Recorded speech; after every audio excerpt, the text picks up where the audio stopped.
Good morning, guys. Welcome back to the channel. In today's video, we're taking a break from the car and do a video on the white truck. So in today's video, I'm going to be reviewing my Fabtech lift that I've had for 2 years now. It doesn't seem like it's been that long, but I've had this lift for 2 years. So we'll see if it'll warm up a little bit, see if the clouds will go away, and we'll get started. Alright guys, since the wind has died down a little bit, I'm going to go ahead and get started. Be nice if the stupid dogs would quit barking, but whatever. But first things first, I'm going to kind of go over some of the things I do like, some of the things I don't really like about it, and then I'm going to set y'all up on the suction cup on the windshield and go for a drive. That way you can see what I'm talking about. But first, set this in here and let's get going. Okay, so first thing, quality. How is everything holding up after 2 years? And as you can see, everything's holding up good. There's no chips in any of the powder or none of that kind of thing. Shocks are still good. The knuckles got a little bit of rust on top, but I think that's from the tires rubbing it every once in a while. The rear blocks and shocks, same thing, still nice. I don't know if y'all can see it, but still nice. It's dirty, but still nice. Blocks, still doing good. Now, first thing that I don't like is the blocks. I wish Fabtech offered a rear leaf pack or something different, because I don't like the blocks. When I had the 37s, I got pretty bad axle wrap with this kit. When towing, or if you get on it or whatever, it would you kind of get that little bit of a jolt, but still nothing horrible. Like I said, I love this kit. This is the Stealth kit with the upgraded shocks. It is cold today, but if you compress the suspension, let off, it just slowly rolls back up. Not too much rebound in the shocks. Ride's really smooth, except for on dips and stuff like that. You kind of get that weird bounce, but it's kind of to be expected with a 7.5 inch lift. It does really good. I had the rough country lift, and this is leaps and bounds better than my old lift. Very much recommended. This is an expensive kit. I think it was somewhere around 2,000 bucks when I bought it. But again, very good kit. Very much recommended. Now, a couple issues that I've had with it is the U-bolts coming loose. I would say probably every oil change I have to retighten all the U-bolts. But on this side, again, I don't know if you can see it, but see how I have one shorter U-bolt right there? That's because when I bought this kit, one of my U-bolts that they sent me was mushroomed, and the threads were kind of crooked, so I had to get a new U-bolt. But other than that, that's really all the complaints that I have. I wish they offered, again, something different for the rear other than blocks, but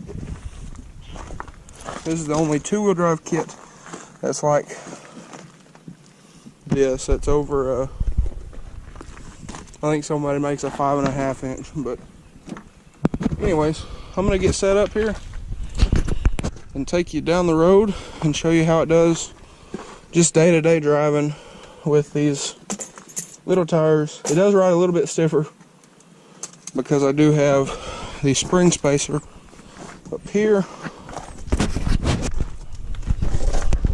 have the Daystar isolator right there, but still pretty nice.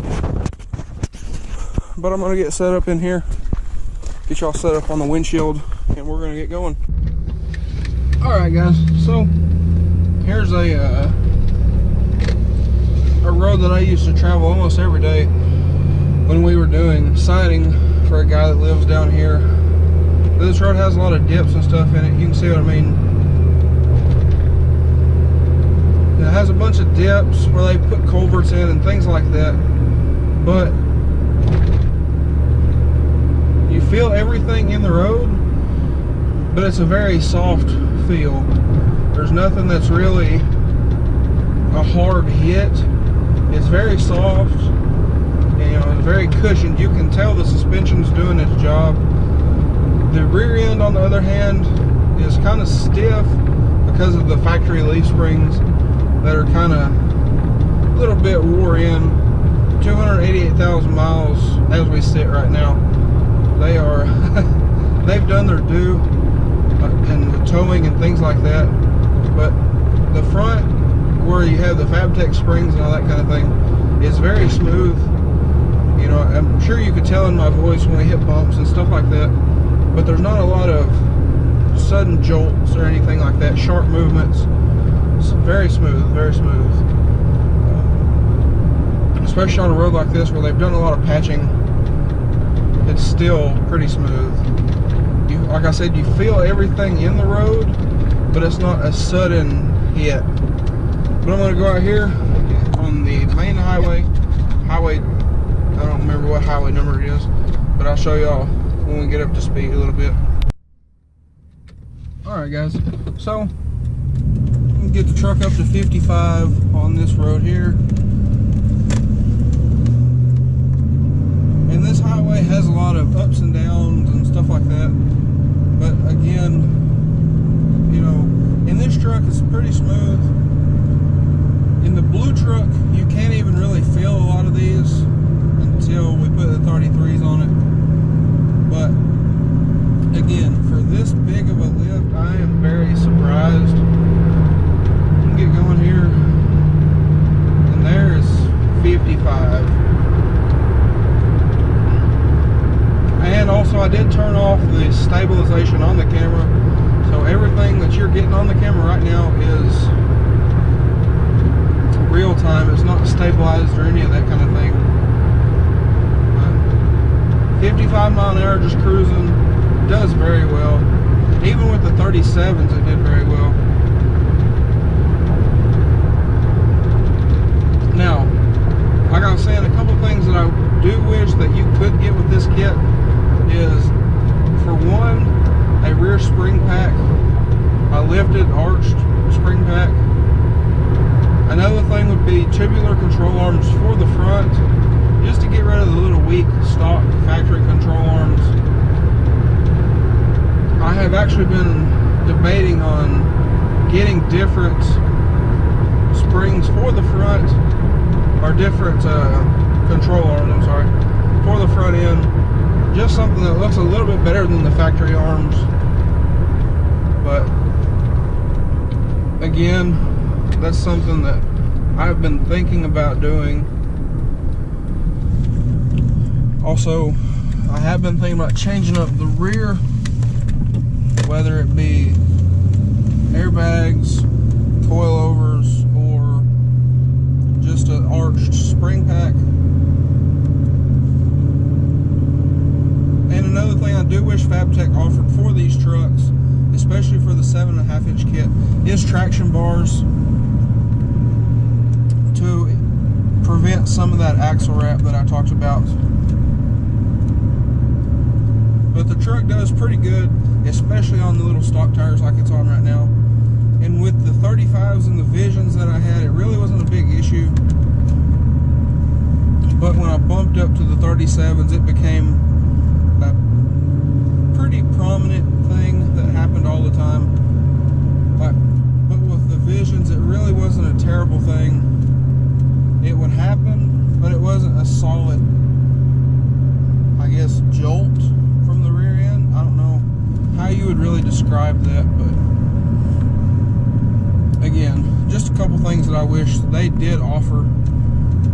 But I'm going to wrap this up, get back to the house, and wrap this video up, and I'll see y'all when we get back to the house.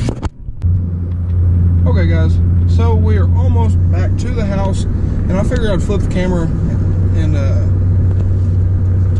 go over a couple things real quick before we get back to the house. But like I was saying, I very recommend this kit to anybody with one of these trucks, two-wheel drive trucks. Like I said, I've had this kit for 2 years and almost 20,000 miles. They were like 18,000 or something like that. But it is a very good kit. I do recommend it. Easy to install. I installed this kit in a weekend. Nothing real big, you know. But I do wish they offered some more options for this kit. But it is a very nice kit as it is. I do very much recommend it. But guys, I'm going to end out this video here because I'm going to get to work looking for a building. I am looking for a building to start working in. But guys, if you liked today's video, please leave a like and comment down below. Hit that subscribe button. Thanks for watching, guys. I hope y'all have a great day.